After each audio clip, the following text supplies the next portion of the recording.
Récemment, une étude publiée dans le numéro de Genome Research provenant d'une équipe internationale dirigée par Michael Bamshad à l'université de l'Utah affirme qu'en Inde, les membres des castes de rang supérieur sont génétiquement plus similaires aux Européens, tandis que les castes inférieures sont plus similaires aux Asiatiques. Ce travail, qui constitue l'étude la plus complète à ce jour, à propos de la constitution génétique des différentes castes en Inde, souligne de fait l'existence de migrations de peuples blancs dans l'histoire indienne, mais également de leur implication au sein de cette région du monde.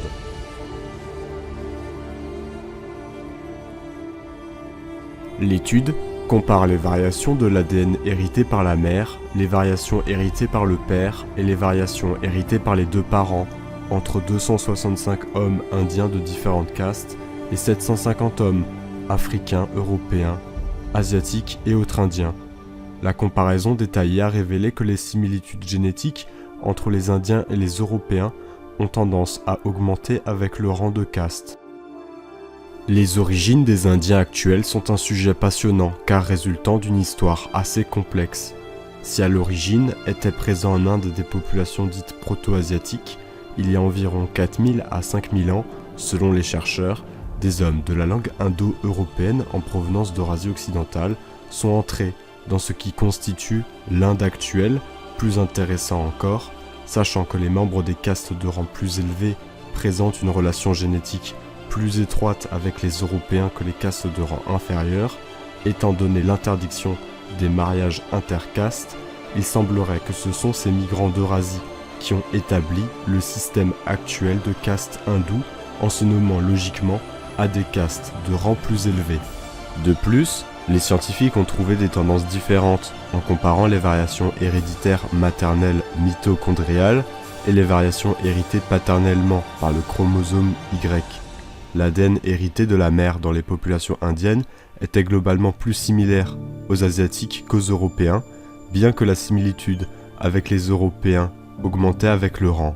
L'ADN paternellement hérité, en revanche, était globalement plus similaire aux Européens qu'aux Asiatiques. Ces résultats soutiennent l'idée que les Aryens, europoïdes qui ont migré vers l'Inde se sont mêlés aux populations autochtones, étaient pour la plupart des hommes, et qu'ils avaient tendance à s'insérer dans des positions de haut rang dans le système de caste hindou, indien, en développement. Les résultats de cette récente étude corroborent donc largement avec les travaux archéologiques et linguistiques qui firent consensus depuis le XIXe siècle pour une origine indo-européenne de la plupart des hauts fondements de la société indienne, tant sur le pôle linguistique avec le sanskrit que technologique et culturel. Mais une question demeure, pourquoi des hommes blancs auraient-ils migré jusqu'en Inde pour s'y installer et créer le système de caste?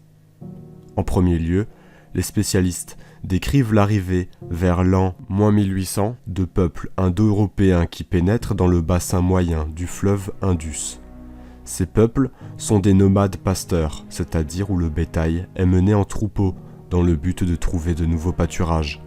Ces nomades, contrairement aux populations asiatiques autochtones, maîtrisaient le cheval, le char de guerre et même le fer.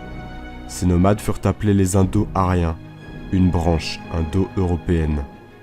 Ils proviennent d'Asie centrale et parlent des langues proches de l'iranien ancien, apparentées aux langues dites indo-européennes.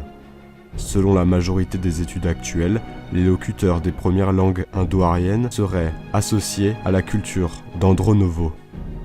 La culture d'Andronovo, qui s'étend au cours du 2e millénaire avant Jésus-Christ, pratiquait l'agriculture céréalière de blé et d'orge. Le cheval était d'ailleurs très répandu, et les tribus d'Andronovo étaient des spécialistes dans son élevage. Ils l'utilisaient notamment pour tracter des chars à 2 roues, dont on a retrouvé des exemples dans des nécropoles, qui constituent d'ailleurs les plus anciens exemplaires de chars retrouvés. La métallurgie était très développée, ils pratiquaient activement la métallurgie du bronze.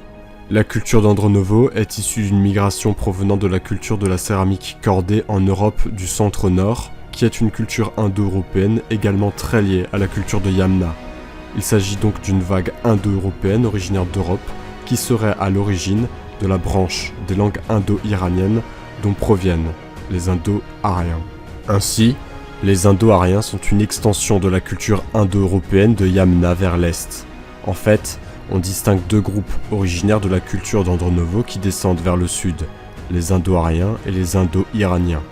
En effet, on retrouve certains mots empruntés au finno-ougriens qui ne se retrouvent qu'en indo-arien et non en indo-iranien. En outre, les Indo-Aryens et les Indo-Iraniens avaient apparemment déjà commencé à diverger au moment de ces contacts, et lorsque les deux groupes se sont déplacés vers l'est, les Iraniens ont poussé les Indo-Aryens qui doivent alors se diriger vers le sud.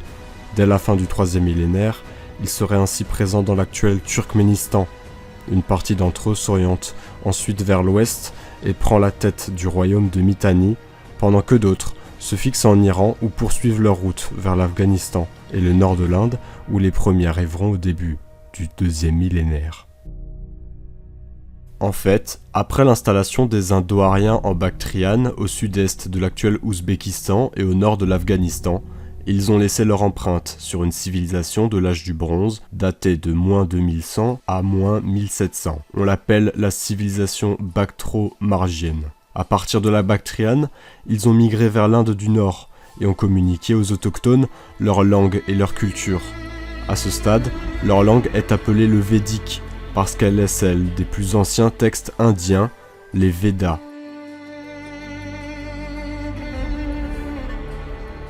Une forme évoluée du védique est le sanskrit. Les langues indo-européennes parlées en Inde en dérivent toutes. Cependant, il subsiste actuellement dans ce pays des langues non indo-européennes comme les langues dravidiennes et les langues munda. C'est tout simplement que lorsque les Indo-Aryens arrivèrent en Inde, ils rencontrèrent les peuples dravidiens, un ensemble d'origines génétiques mixtes qui se forma initialement en raison du mélange de cueilleurs-chasseurs sud-asiatiques indigènes et de fermiers néolithiques asiatiques occidentaux d'Iran. Ces peuples, présents avant les Indo-Aryens, forment un groupe linguistique, celui des langues dravidiennes. Désormais, maintenant que l'immigration des Indo-Aryens en Inde a été clarifiée, nous allons traiter de leur épopée et de l'influence qu'ils eurent dans cette région du monde. Déjà, la civilisation bactrio-margienne, énoncée précédemment, s'oppose aux autres cultures du Proche et du Moyen-Orient de l'époque par la qualité et l'importance de ses armes. Ces sites ont livré des forteresses, des palais et des cimetières. Son art, sa poterie montrent des affinités avec les plus grandes cultures périphériques. Ce que révèle l'archéologie, c'est que cette civilisation s'étend comme nous l'avons émis durant la seconde moitié du 2e millénaire vers le sud et vers l'Indus. En effet, il ne fait guère de doute que les hommes de Bactriane aient été les porteurs des langues indo-aryennes, dont précisément d'autres représentants se répandirent vers la même époque à l'ouest, en Mésopotamie, mêlés au peuple des Kassites et des Hourites, et jusqu'à la Palestine, où on comptera à Jérusalem un roi au nom indo-aryen. En tout cas, ceux qui l'emportèrent furent les plus guerriers et les mieux armés.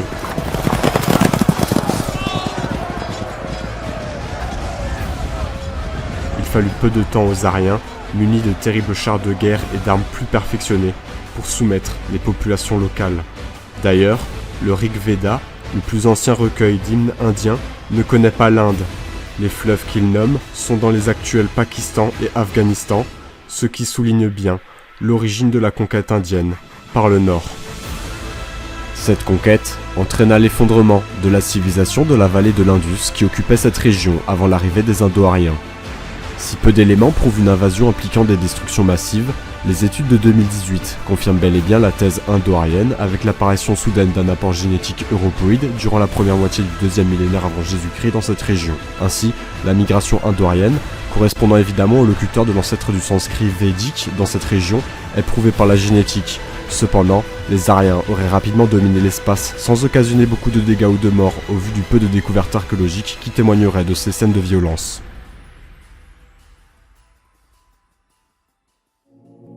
En outre, les Indo-Aryens arrivèrent en Inde par divers facteurs, liés à des pressions démographiques venant de l'Ouest ainsi qu'à la quête de l'aventure et du bonheur. Comme d'autres peuples nomades, les Aryens excellaient à la guerre, grâce à la maîtrise du cheval, du char et du fer. C'est en l'an 1000 avant Jésus-Christ qu'ils réussirent à étendre leur contrôle sur toute l'Inde à des degrés différents. Ils abandonnèrent de ce fait la vie pastorale pour s'insérer en haut de la structure sociale agricole. Cette migration est évidemment un bouleversement pour la région qui se voit transformée par ces nouveaux chefs. La modification la plus importante par rapport aux sociétés dravidiennes antérieures est que les Aryens constituent une société de classe. Ils vont se distinguer des populations indigènes qu'ils soumettent et les considèrent comme inférieures. Ainsi naît la formulation d'une théorie des classes, la théorie des Varnas. Le mot Varna signifiant couleur en sanskrit, puis le rang. La société est répartie en brahmanes, qui assurent les services religieux. En dessous d'eux sont les guerriers, puis les propriétaires, cultivateurs, et enfin les petits agriculteurs et éleveurs. La quatrième classe, celle des Shudras, est métissée avec la population indigène. Les Varnas constituent donc la première figuration du système des castes que l'on trouva. Comme dit en début de vidéo, les études génétiques récentes confirment que les hautes castes présentent des origines européennes, tandis que les castes inférieures sont surtout asiatiques. Outre ces transformations sociales et technologiques, s'opèrent en Inde avec l'arrivée des Aryens des transformations religieuses. En effet, la période védique est la période pendant laquelle certains concepts majeurs de l'hindouisme trouvent leur genèse, la loi du karma et la réincarnation. Ils accordent crédit à la croyance d'une continuation de l'existence après la mort et pensent que nos actions dans cette vie détermineront notre prochaine vie. L'obligation fondamentale est celle du dharma, c'est-à-dire l'ordre des choses, d'abord ordre cosmique dans sa régularité, aussi d'ordre social par le système de caste basé sur des différences biologiques et culturelles, véritable point d'ancrage de la spiritualité aryenne. D'ailleurs, la réincarnation fournit une base religieuse au système des castes. Elle justifiait les privilèges de ceux qui sont au sommet, car ils n'auraient pas de tels privilèges s'ils ne les méritaient pas. Et si l'élite était spirituelle, elle était également guerrière, incontestablement. La bravoure au combat était dans cette société l'idéal le plus élevé. Les Indo-Aryens vouaient un culte au soleil, sacralisaient le cheval et adoraient les forces naturelles, telles que Indra, le dieu du tonnerre et de la guerre, Varuna, le dieu de l'eau, Ani, le dieu du feu, Pavana, le dieu du vent, Ashvini, le dieu des herbes, Surya, le dieu du soleil, Soma, le dieu de la lune, Brahmana, le dieu créateur.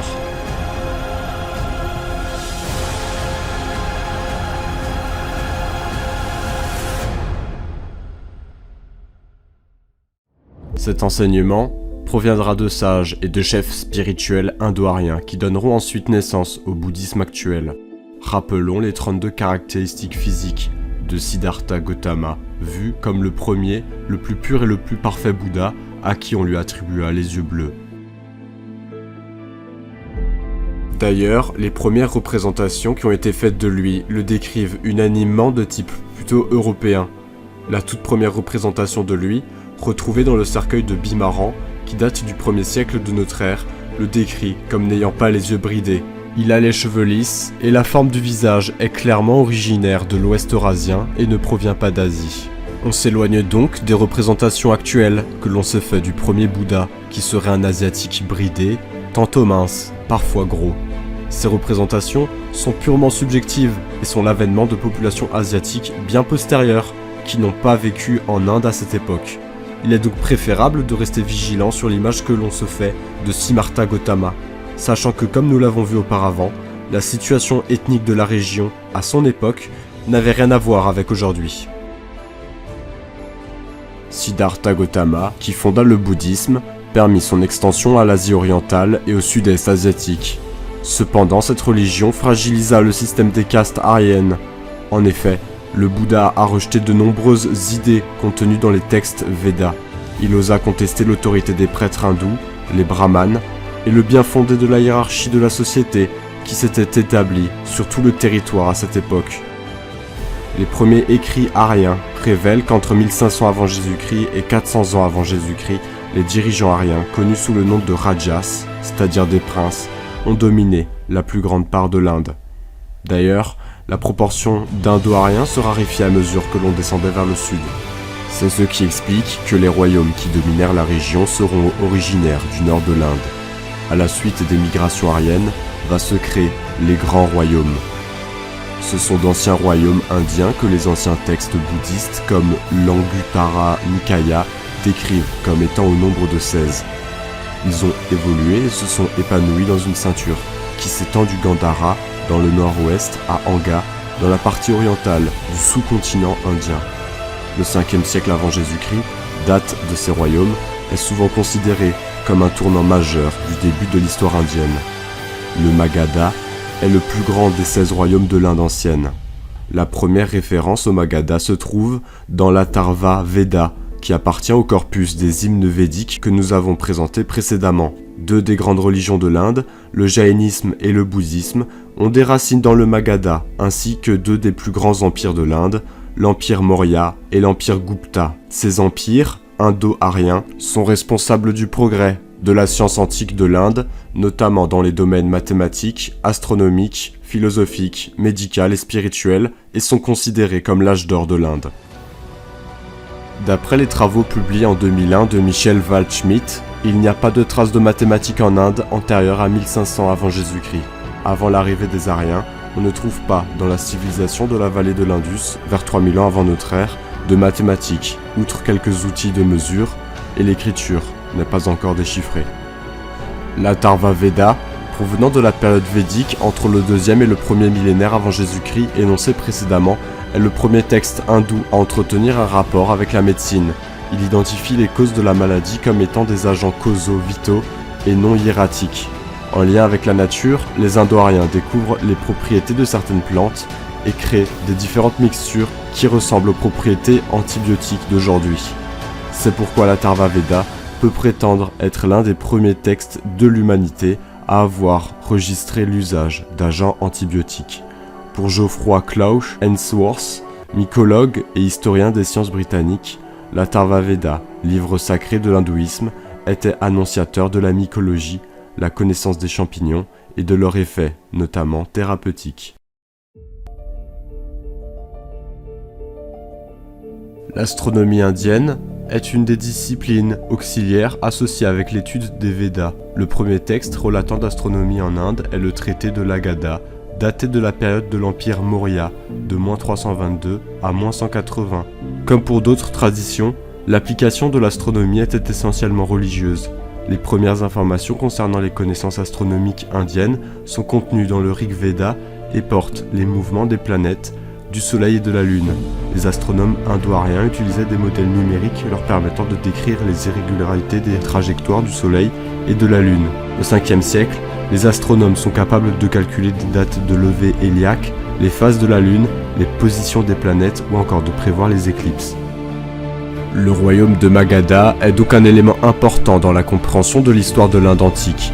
Les plus anciens peuples sanskrits fondaient leur empire, et par la religion et par le glaive, couvraient l'Inde septentrionale de moissons, de villes, de palais et de temples. Plusieurs fois, ce grand empire changea de dynastie. Après le royaume de Magadha, les deux principales dynasties qui reprendront le flambeau et marquèrent le plus l'histoire indienne fut l'empire Maurya, puis l'empire Gupta. La dynastie des Maurya, sous Ashoka, fut responsable de la prolifération des idéaux bouddhistes à travers l'ensemble de l'Asie de l'Est et du Sud-Est asiatique, modifiant fondamentalement l'histoire et le développement de l'Asie dans son ensemble. Les Aryens ont donc joué un rôle majeur dans la civilisation indienne antique et en sont même les principaux fondateurs. De la mer du Nord jusqu'au Gange, le groupe génétique des Europoïdes s'étendait. À la mort d'Ashoka en 232 avant Jésus-Christ, ses fils se disputent l'empire. Aucun d'entre eux n'a l'envergure de leurs ancêtres et progressivement les gouverneurs s'émancipent de l'autorité centrale. L'armée, immense mais inactive depuis des décennies, ne réussit pas à éviter la conquête du Pendjab par les Gréco-Bactriens en 185 avant Jésus-Christ. Quelques années plus tard, le dernier empereur Maurya, Brihadratha, est assassiné par un de ses généraux, qui fonde la dynastie Shunga et rétablit l'hindouisme avec vigueur. L'Inde se retrouve de nouveau morcelée, les différents royaumes luttent les uns contre les autres pour une domination régionale, situation qui perdure jusqu'à l'avènement des Gupta au milieu du IVe siècle. La dynastie Gupta a régné de 240 à 550 après Jésus-Christ environ.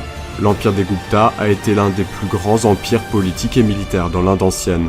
Cette période a été appelée l'âge d'or de l'Inde et a été marquée par des réalisations importantes de la science dans tous domaines confondus, mathématiques, technologiques, artistiques et philosophiques, qui ont cristallisé les éléments de ce qui est généralement connu sous le nom de la culture hindoue.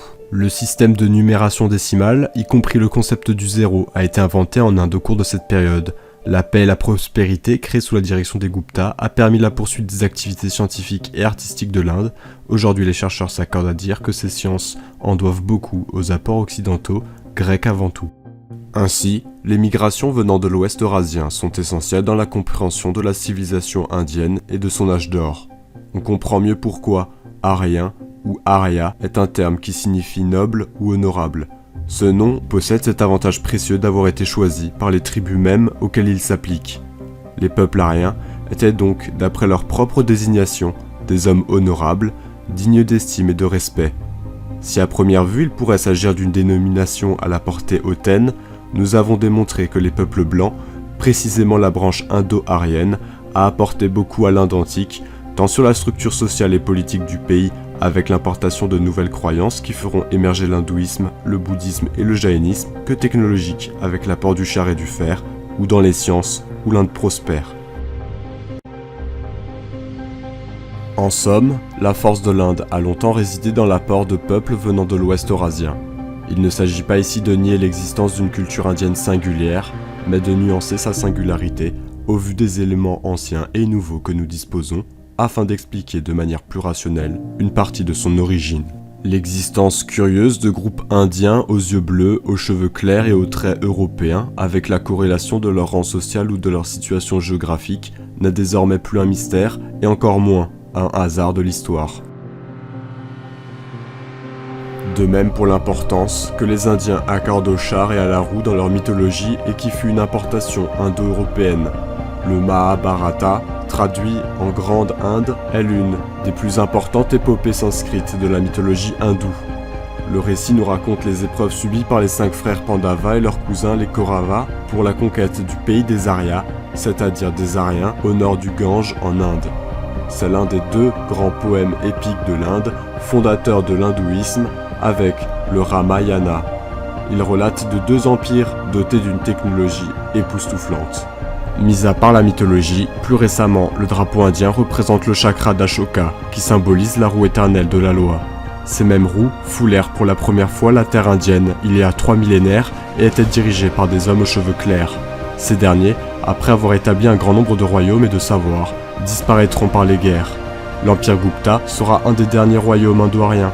Il sera envahi par les Huns et pris fin en 550 de notre ère lorsqu'il se désintégra en royaumes régionaux après une série de faibles dirigeants et d'invasions de l'Est, de l'Ouest et du Nord. Le mélange des populations sera aussi responsable de la disparition des Européides, puisque les règles fondées sur le système théorique des castes n'étaient pas respectées par toute la population. Pour finir, le caractère primitivement organisateur de la civilisation indienne s'est progressivement altéré et transformé à mesure que les Indo-Ariens subissaient eux-mêmes de tels effets. Cet élan permit à la civilisation de continuer pendant une durée plus ou moins longue l'entretien des domaines acquis grâce à l'impulsion donnée par un peuple qui cependant a disparu et qui ne demandait plus qu'à être redécouvert.